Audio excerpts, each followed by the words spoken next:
We're on problem 21. Stan's solution to an equation is shown below. All right, and I haven't looked at it yet, but let's just see what they ask us. Which statement about Stan's solution is true? So let's just work through it and see if he got it right or if he made a mistake. So let's see. Let's just think about how we would do it. So if we had n plus 8 times n plus 20 is equal to 110. So the first thing you want to do is you'd want to distribute this 8 times n plus 20, right? You don't want to multiply this whole n plus 8. Remember, you're doing order of operations, so this multiplication first. So let's do that. So you get the n plus, and you distribute this 8. So it's 8n plus 160 is equal to 110, right? 8 times n plus 8 times 20 is 160. And already I see a discrepancy between ours and his. We have n there. We have plus 8n there. But where he has a 20, we have 160. He didn't distribute the 8. 8 times n plus 20 is 8n plus 160. So that's wrong. So he made a mistake in step 1. Unfortunately, he got all that other work that he had to do just because of his... It's all going to be wrong because of his mistake. Problem 22. When is the statement true? The opposite of a number is less than the original number. The opposite of a number is less than the original number. Well, if I have a negative number, the opposite of a negative is positive, so it's not going to be less. But if I have a positive number, then the opposite of it is negative, which is less than it, right? Because a negative is less than a positive.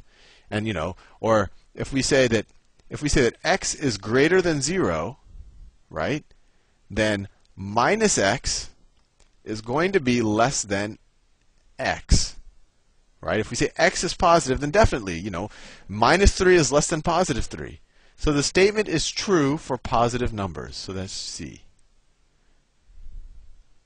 It's definitely not never true. I mean, we showed a case where it's true. If I have positive 3, negative 3 is less than that. Statement B, the statement is always true. Well, no, if we start with negative 3, the opposite is going to be larger. The opposite is going to be positive 3. And D, the statement is true for negative numbers. No, it's not. I mean, negative 3, the opposite is 3, and that's larger than negative 3. Problem 23. What is the y-intercept of the graph? Okay, let me see. They say, so 23, they say 4x plus 2y is equal to 12. So if you were to graph this line, not that I'm going to, the y-intercept is when it intersects the y-axis. So it's that point there. It's what's this y-coordinate? And well, the x-coordinate, it's when x is equal to 0, right? So it's going to be 0, comma, some y-intercept. So the easiest thing to do is say when x is equal to 0, what is y? So when x is equal to 0, this 4 times 0 is equal to 0, so that just becomes 0. So you get 2y is equal to 12. Y is equal to 6. And that's choice C. Right? All they want to know is, of this line, when x is equal to 0, what's y? That's what the y-intercept is. Next problem. Okay, they've drawn us a graph. They say, let me copy and paste this one. Okay. Copied it. Okay, which inequality is shown on the graph below? So first of all, let's figure out the equation of this line right now. So what's its y-intercept, first of all? So when x is equal to 0, y is equal to minus 1. So if we wanted to know if we put it in slope y-intercept form, the equation of really any line is y is equal to mx plus b, where m is the slope and b is the y-intercept, right? Here, when x is 0, y is negative 1. So the y-intercept is minus 1. So b is minus 1. So we know that y is equal to mx minus 1. And now we just have to figure out the slope. And the slope is just change in y for given change in x, right? So if we say change in y for given change in x is equal to, let's see, when I increase x by 2, I increase y by 1. So change in y is 1 when the change in x is 2. I mean, you could say when you increase x by 4, right? I'm going 4 spots, I increase y by 2. So you could have done that. You could have said change in y over change in x is 2 over 4, which is also equal to 1/2. But either way, we now know the slope. The slope is change in y over change in x. So the equation of the line is y is equal to 1/2 x minus 1. That's the equation of this line. Now they want to know what the equation of the inequality is. So first of all, they're including, they have this gray area and they put this line in bold. So that means that we're including the line. If they had drawn a dotted line here, that means we're not including the line. But since they're including the line, it's going to be either greater than or less than or equal to. That equal to is because we're including the line. But just think about it. So our choices are y is greater than or equal to 1/2 x minus 1, or y is less than or equal to 1/2 x minus 1. Now think about for any given x, right? Let's say when x is equal to 2. Right? When x is equal to 2, if you put it into this equation, you get y is equal to 0, and that's this point on the line. Now is the gray area all y values greater than 0, or all y values less than 0? Well, clearly it's all y values greater than 0, right? It's all the y values above the y value dictated by this equation. So it's going to be, the equation of this line is the equation of this inequality, or this area, is y is greater than 1/2 x minus 1. And just a very easy way to eyeball it is, okay, they're including the line, so I'm going to have this equal then. It's going to either be greater than or equal to, or less than or equal to. And since it's the area above the line, right, above the line, it's going to be greater than or equal to. And that is choice D. Choice D. Next problem, problem 25. This is another one where I think it makes sense to copy and paste it. It's a big one. Okay. Which best represents the graph of y is equal to 2x minus 2? So the slope is 2, it's positive 2, and its y-intercept is minus 2. So the y-intercept is easy to eyeball. So the y-intercept here, the y-intercept is minus 2. That's right. Here it's minus 2 as well. In both of these, the y-intercept is plus 2. So neither of these are going to, right? It intersects the y-axis at positive 2. But we know that the y-intercept is minus 2. So we know, whoops, where did I go? Oh, there we go. So we know our choices are one of the top two. It's either A or C. And which of these has a positive slope? Positive slope of 2. Well, in choice A, when I go to the right by 2, I go up by 4. Right? So change in y over change in x.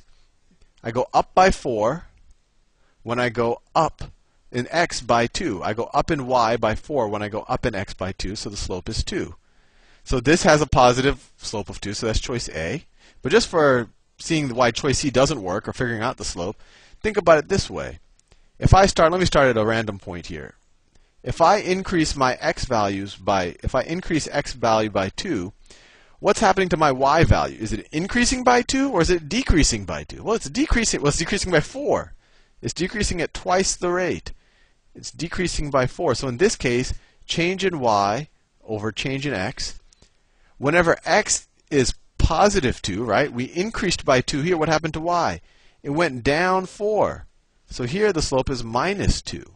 And you can look at that. You can kind of eyeball it because it's going from the top left to the bottom right, so it's going to be a negative number. But the easiest way I always do is to draw these arrows and say, okay, when I increase x, y is decreasing. So it's going to be a negative slope.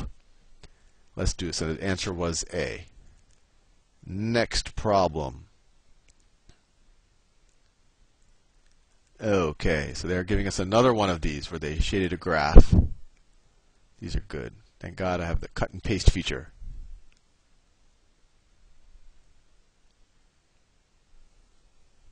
Okay. So they ask us, which inequality does the shaded region of the graph represent? So once again, it'll be good just to figure out which of what the equation of this line is. We can immediately say, okay, the y-intercept is 2. And what's its slope? When x increases by 1, what happens to y? Y is going down by 3. Right? So the y-intercept is equal to 2. We figured that out. B is equal to 2. The slope is equal to change in y over change in x. When x increases by 1, the slope, the change in y is minus 3. It goes down by 3. So the slope is equal to minus 3. So the equation of this line is y is equal to minus 3x plus 2, right? mx plus b. And if I look at the choices, already that it looks a little bit different than that, but we'll get to that. But let's see what the inequality is. So first of all, it's going to be either greater than or equal or less than or equal. And we say the or equal because they filled in the line. So let's think about it. If we pick any x, right? Say when x is equal to 2, then according to this equation, according to this line, y would be equal to minus 4. Now, are we including the y's that are greater than that value as well? Or are we including the y's that are less than that value? Well, we're including the ones that are less than that point for a given x. So the shaded region is y is less than or equal to minus 3x plus 2. And you can eyeball this. You can kind of say, oh, this is below the graph. So it's less than or equal. And that equal is because they shaded in the line. If it was a dotted line, it would just be less than. But once again, this isn't the exact format that they have here. They put all the x's and the y's on the same side, and we can do that. Let's just add 3x to both sides of this equation, and you get 3x plus y is less than or equal to, when you add 3x on the right-hand side, that just becomes 0. So less than or equal to 2. And that is 3x plus y is less than or equal to positive 2. And that is choice A. And I'm all out of time. See you in the next video.